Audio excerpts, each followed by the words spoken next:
성경을 읽다 보면 몇몇 이해되지 않는 말씀들이 있습니다. 내용 자체가 어렵다기보다 그 말씀이 납득되지 않는 경우들이 종종 있는데요.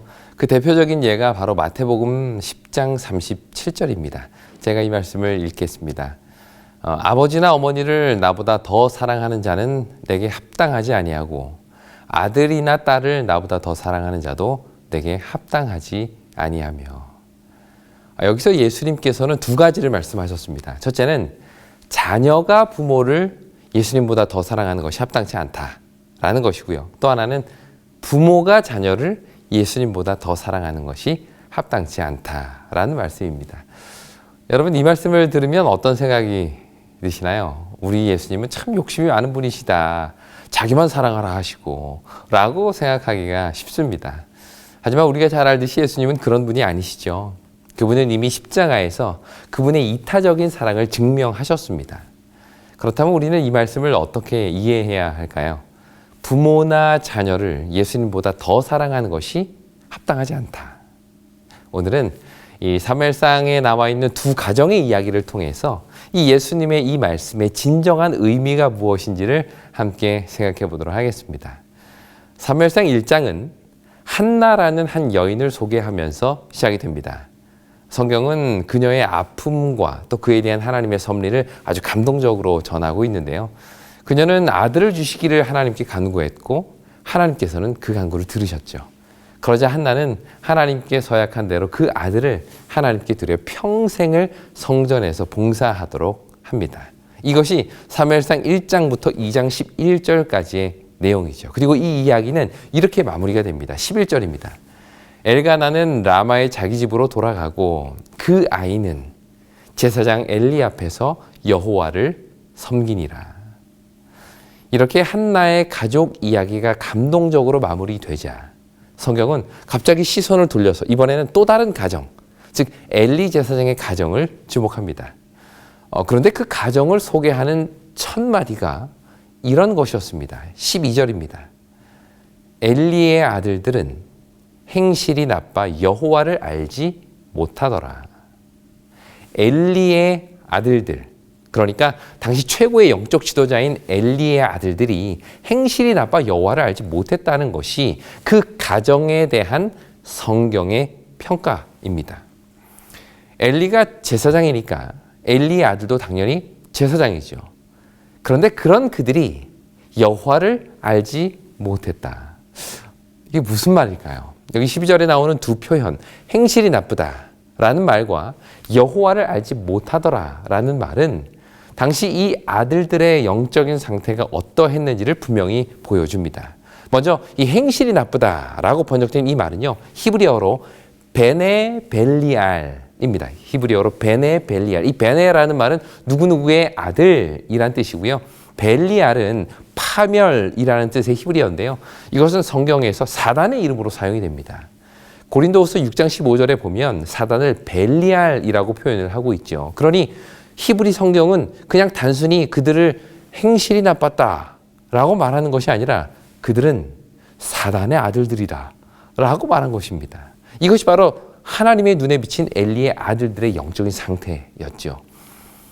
그런데 재미있는 것은 이 사무엘상에 보면 이런 표현이 또 한 번 나옵니다. 사단의 자녀라는 평가를 받은 사람이 또 있다는 말인데요. 그가 누굴까요? 네, 바로 사무엘의 어머니 한나입니다. 사무엘상 1장에서 한나는 성전에 올라가 자신의 소원을 하나님께 간절히 기도를 드리고 있었죠. 근데 그때 엘리가 나타나서 그녀가 이제 술 먹고 주정 부리는 줄을 알고 포도주를 끊으라 라고 아주 엄하게 꾸짖습니다. 이때 한나는 엘리에게 이렇게 이야기를 하죠. 1장 16절입니다. 당신의 여종을 악한 여자로 여기지 마옵소서. 여기 자신을 악한 여자로 생각하는 엘리에게 한나는 나를 악한 여자로 여기지 말아달라라고 호소를 합니다. 그런데 이때 사용된 이 악한 여자라고 번역된 이 말의 히브리어가 바트 벨리알입니다. 이 바트라는 말은 딸이란 뜻이고요. 벨리알은 아까 말씀드린 대로 사탄을 가리키는 표현입니다. 결국 이날 한나는 엘리 제사장에게 저를 벨리알의 딸, 사단의 딸로 여기지 마세요 라고 말한 것입니다. 여기서 우리는 엄청난 모순을 보게 되죠. 하나님의 눈에 보시기에 아주 신실하고 진실된 여인이 엘리의 눈에는 악한 여인, 사단의 딸로 보인 것입니다.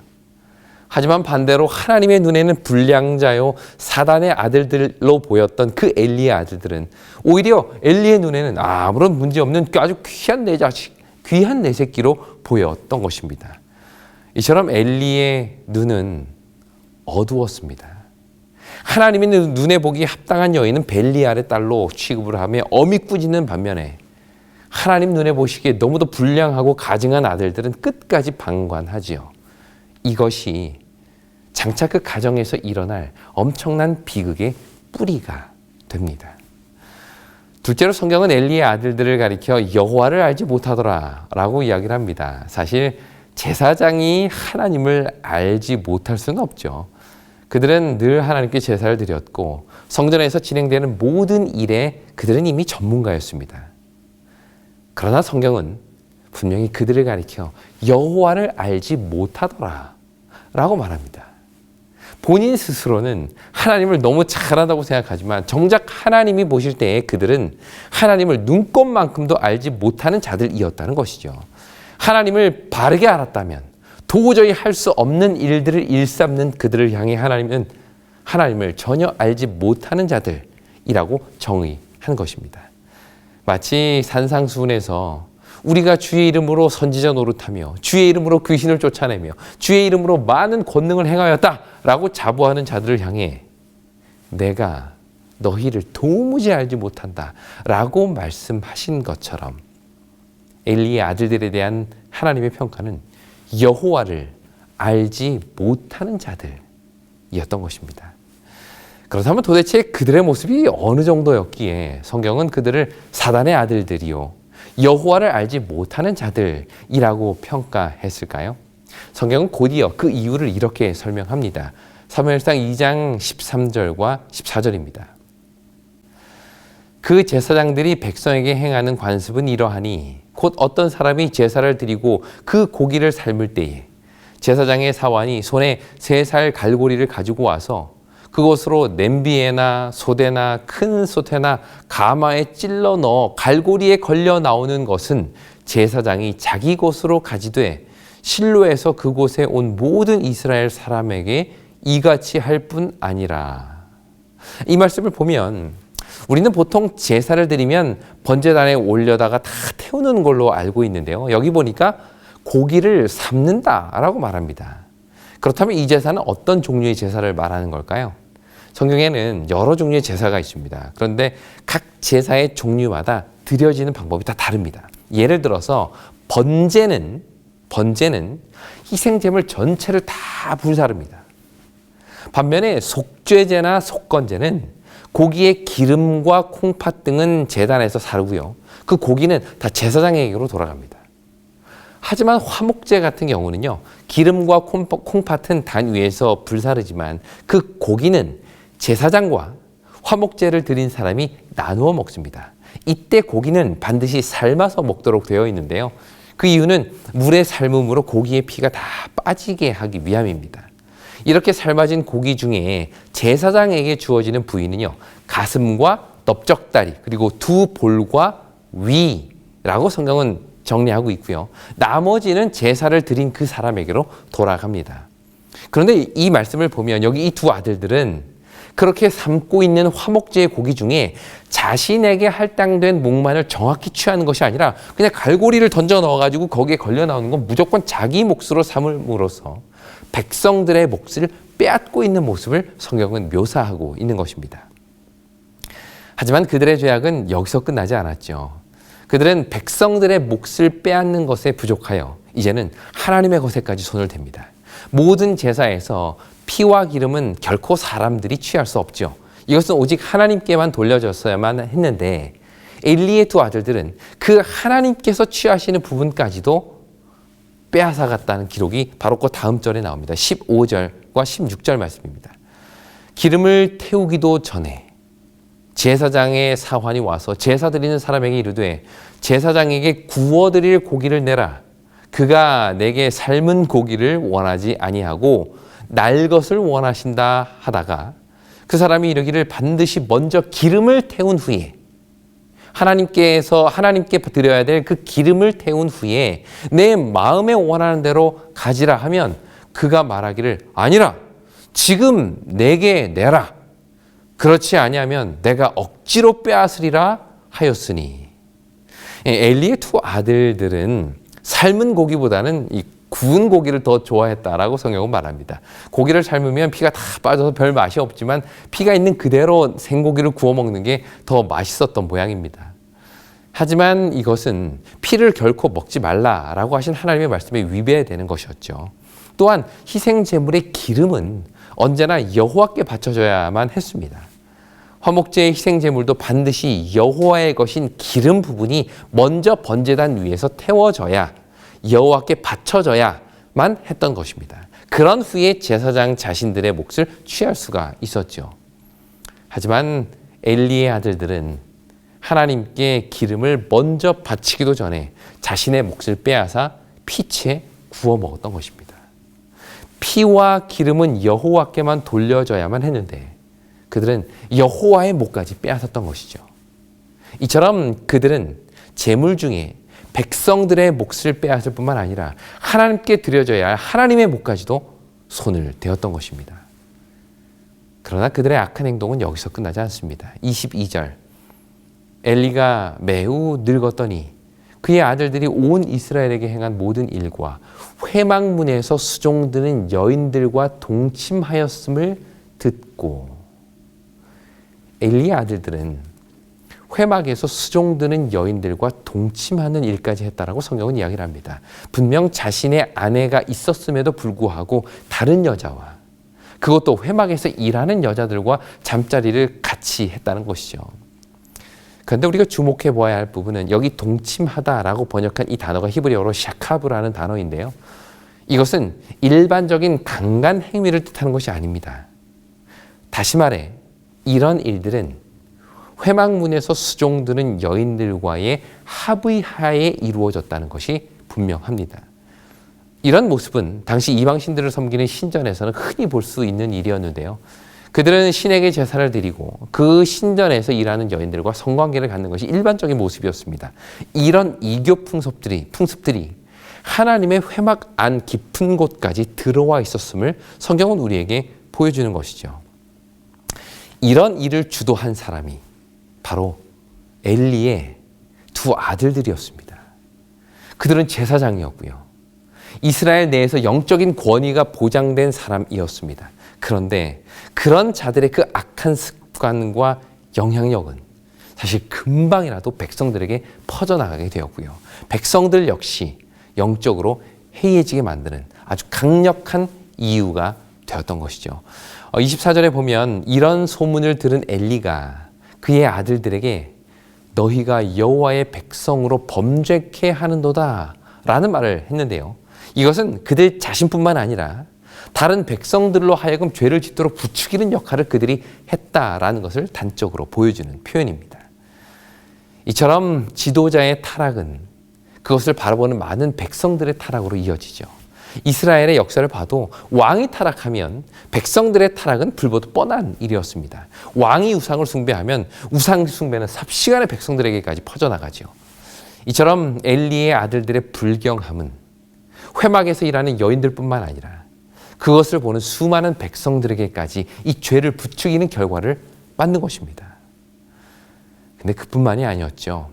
오히려 이러한 지도자의 타락은 백성들을 또 다른 극단으로 몰아가는데 그것은 바로 예배와 제사 자체를 등한시하게 만든 것입니다.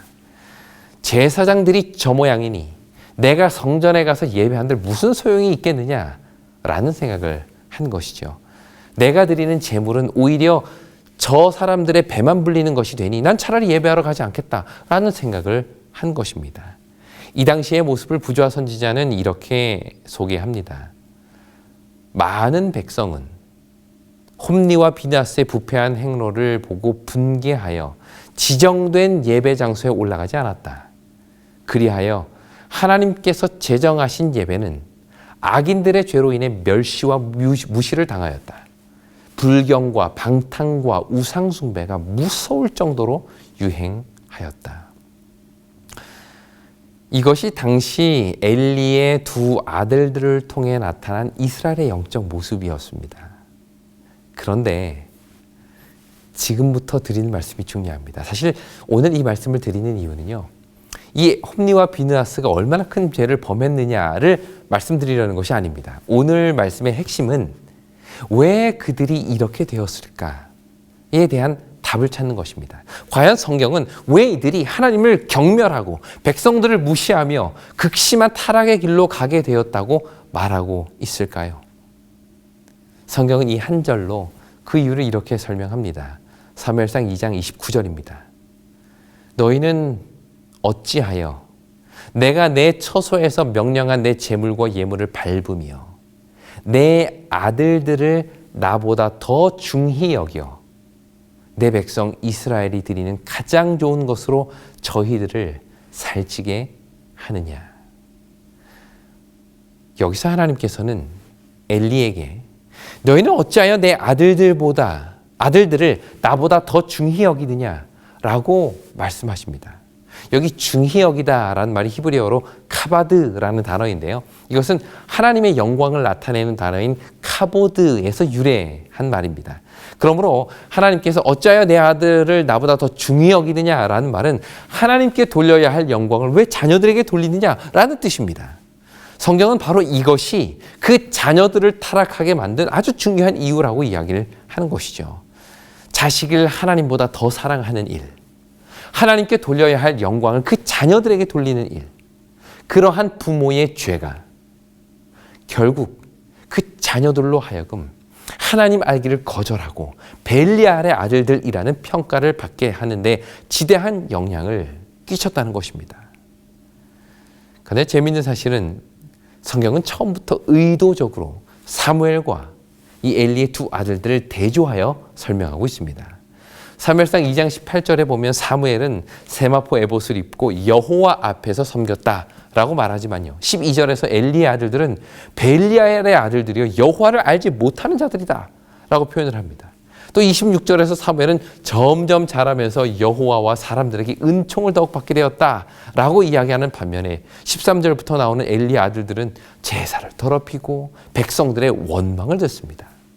35절에서 사무엘은 충실한 제사장이 될 것을 약속받지만 엘리의 두 아들들은 34절에서 죽임을 당하게 될 것을 예언하십니다. 이처럼 성경은 의도적으로 이 두 가정의 두 자녀들을 대조하여 이야기하고 있죠. 그런데 사실 본문을 좀 더 자세히 읽어보면 사무엘과 엘리의 두 아들들의 대조의 그 시작은 사실 이 둘이 아니라 바로 그들의 부모였던 한나와 엘리의 대조부터 시작된다는 것을 보게 됩니다. 먼저 사무엘상 1장 10절에 보면 한나는 기도하는 여인으로 등장합니다. 하지만 14절에 엘리는 어떤 사람이에요? 기도하는 여인을 비난하고 호통하는 사람으로 등장합니다. 또 1장 28절에서 한나는 아들을 하나님께 드리겠다라고 결심함으로 자기의 자녀, 가장 귀한 자녀를 하나님께 드리는 사람으로 묘사되어 있지만 2장 29절에 나타난 엘리는 아들을 하나님보다 더 사랑하는 사람이다 라는 평가를 하나님으로부터 받습니다. 뿐만 아닙니다. 2장 3절에 보면 한나의 기도가 나오는데요. 거기에는 인간의 어떤 교만하고 오만한 말을 삼가고 전적으로 하나님의 뜻을 따를 것을 고백을 하는데, 반면에 엘리는 2장 24절에서 잘못을 저지른 아들들에게 야, 소문이 좋지 않다 라고 말하므로 하나님 눈보다는 사람의 눈을 중요하게 생각하는 사람으로 묘사가 됩니다. 이렇게 대조되는 두 부모의 모습을 통해서 화이트보이는 우리에게 다음과 같은 교훈을 줍니다. 부조화 선지자 578페이지입니다.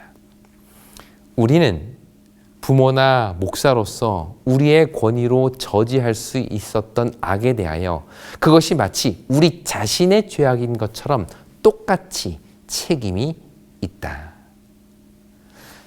부모가 자녀의 악을 제어하고 막을 수 있었음에도 불구하고 그것을 방조한다면 그 부모는 결코 자녀의 죄에 대한 책임으로부터 자유로울 수 없다는 말입니다.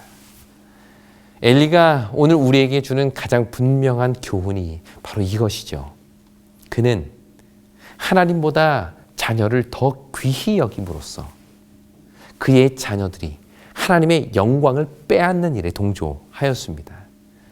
그러나 하나님을 사랑하는 일에 최우선 순위를 둔 한나의 아들은 하나님을 가장 높이는 그런 아들로 자라게 된 것이죠.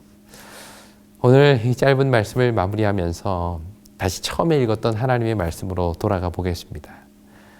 아버지나 어머니를 나보다 더 사랑하는 자는 내게 합당하지 아니하고 아들이나 딸을 나보다 더 사랑하는 자도 내게 합당하지 아니하며.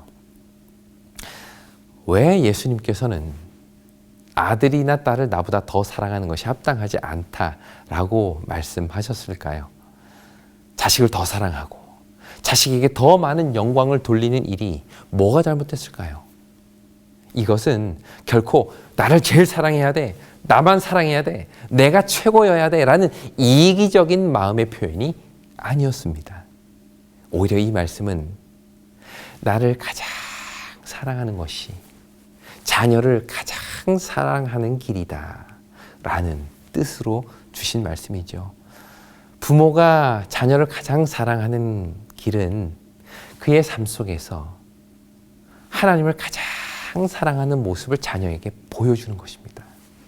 부모가 자녀를 가장 온전하게 사랑할 수 있는 길은 그의 삶을 통해서 하나님께 모든 영광을 돌리고 모든 삶의 중심에, 모든 선택의 중심에 하나님이 서 계심을 실제로 자녀들에게 보여주고 가르치고 함께 그런 삶을 살 수 있도록 이끄는 것, 그것이 부모된 우리가 자녀를 가장 사랑하는 길이라는 것이죠. 오늘 우리의 손에 맡겨진 그 수많은 아이들, 우리 자녀들, 또 교회에서 우리가 가르치는 많은 우리 어린 꿈나무들, 그들을 가장 사랑하는 길은 우리의 삶으로 하나님을 가장 높이는 모습을 보여주는 것입니다. 그럴 때 우리 아이들은 사무엘과 같이 그 하나님의 말씀이 희귀한 그 시대에 그 온 이스라엘을 하나님의 등불로 밝히는 귀한 일꾼들로 자라게 될 것입니다. 한나의 무릎이 사무엘을 맞는 것처럼 오늘 우리들의 기도와 우리의 간구와 우리들의 온전한 삶이 우리의 자녀들을 또 우리의 교회의 아이들을 이 시대의 사무엘, 이 시대의 등불로 만들게 될 것입니다. 그 귀한 사역을 우리에게 맡겨주신 하나님께 감사드리며 우리도 함께 무릎으로 그 일을 완성해가는 우리 모두가 되기를 바라면서 오늘 말씀을 마치겠습니다.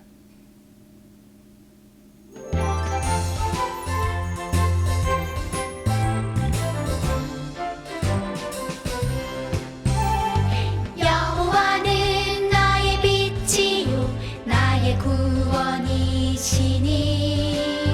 내가 누구를 두려워하리요 내가 누구를 두려워하리요 여호와는 내 생명의 능력이시니 내가 누구를 무서워하리요 내가 누구를 무서워하리요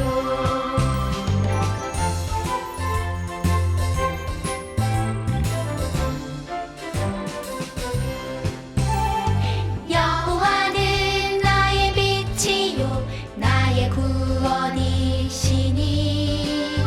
내가 누구를 두려워하리요 내가 누구를 두려워하리요 여호와는 내 생명의 능력이시니 내가 누구를 무서워하리요 내가 누구를 무서워하리요 시편 27편 1절 말씀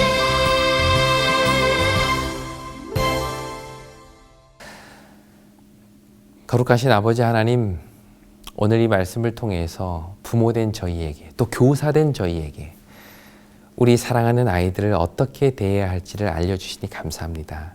주님, 우리에겐 너무나도 귀한 아이들, 그 귀한 아이들을 가장 사랑하는 길이 하나님을 최우선으로 하나님을 가장 사랑하는 모습을 보이는 것이라는 것을 깨닫게 하셨사오니 주님, 이제는 그러한 온전한 모습을 하나님께 보이고 또 우리 자녀들에게, 또 우리 아이들에게 보임으로써 그들을 온전히 하나님의 일꾼으로 세우는 일에 조금이나마 도움이 되는 우리 모든 교사들 또 부모들이 되게 인도하여 주시옵소서. 저희가 꿇은 이 무릎이, 저희가 드리는 작은 헌신들이 장차 이 하나님의 나라를 확장시키는 그 일에 아주 중요한 밑거름이 되게 인도하여 주시옵기를 예수님의 이름으로 기도드립니다.